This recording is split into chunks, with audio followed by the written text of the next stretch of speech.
The days of Intel being the dominant force in chip making are about to come to an end, in my opinion. And in this video, I'm going to tell you why. So let's get to it.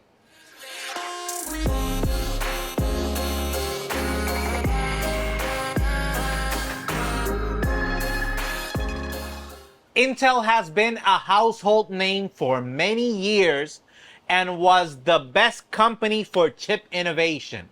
In the last few years, some things have changed dramatically, and that is no longer the case. And if they don't get their act together and change philosophy soon, they will come to an end. It is important to make the distinction that Intel and AMD are the only two companies making what is called x86 chipsets, while the new kits in the market are using derivatives from a technology called ARM or ARM. The easiest explanation of the differences between x86 and ARM, you can see them right now on your screen, but the easiest way to explain it would be that x86 can execute multiple instructions per clock cycle, while ARM only works one. It's more complicated than that, but that is the easiest way to actually explain. In the last few years, we've seen several companies use ARM, first for mobile devices, and I want to say that I don't want to say all, because I'm sure that somebody in the comments will write the only phone that is currently not using an ARM chip, but I'm pretty sure that 99% of all the phones out there use ARM chips as their main processing unit. They started using them for mobile devices since they are low power using, or use a lot less power than their x86 counterparts. And they have figured out to make it competitive for mobile desktops. In the example starting with Apple in 2020, when they announced and released the M1 Apple Silicon chips, or SoC, how they call it, system on a chip, where the CPU, GPU, and RAM, or unified memory, as Apple likes to call it, are all on the same chip. This was a leap forward in ways that you cannot actually imagine how big this was. They saw that they were having so much success with mobile phones, and basically mobile phones have become computers. So they said, if we can do this with a small computer, we can take this to the large ones. And that's exactly what Apple did first with the M1 series of processors, now M2 and M3, that was announced recently. This all makes it a lot faster and more efficient, since traditional computers have the CPU in a motherboard, then the GPU is connected somewhere else, and the RAM is somewhere else, unless all these are integrated somewhere in the board. But the thing is that they are separate from the CPU, so they have to travel all over the motherboard.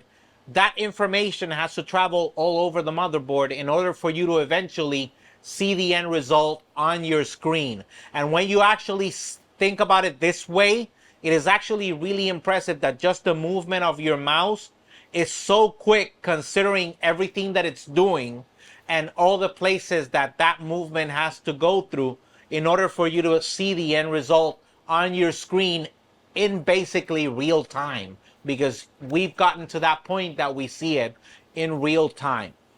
While that is the case with regular computers, that is not the case with ARM and the technology that was first implemented with Apple Silicon, that they have that all integrated on the same chipset.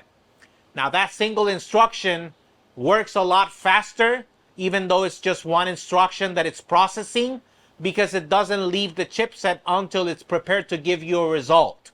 That's why it works so much faster. Now, Snapdragon started in late October of 2023, started making their own chips for mobile devices. They had done for mobile devices, and on October of 2023 announced that they will also be making a chip for computers. And a lot of companies have actually said that they will be using that for their laptop computers. So that is great, and I will explain later on why I am not upset at all, even though I use Apple Silicon. I am not upset at all.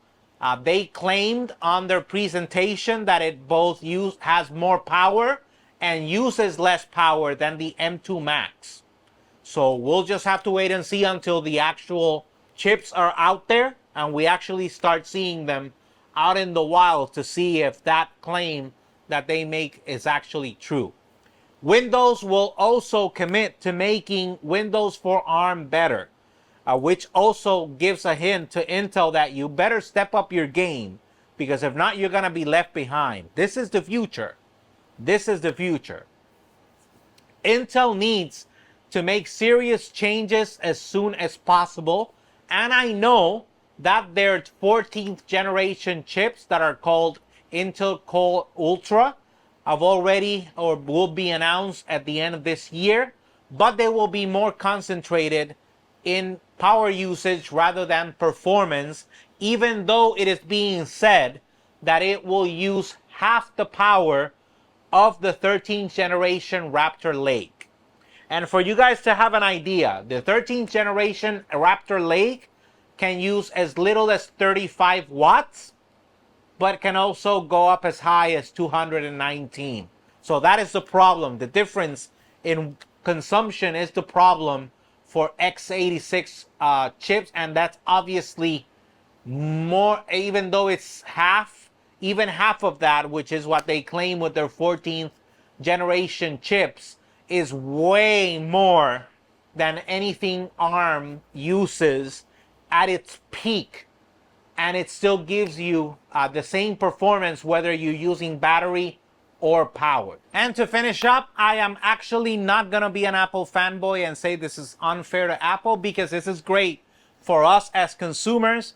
On the contrary, just like with the Wi-Fi that Apple made, and that Wi-Fi router and them pushing the technology forward, push other router companies to move forward to the point where Apple said we don't need to make routers anymore, and they moved out of the business. I think this could be something similar with processors and chips.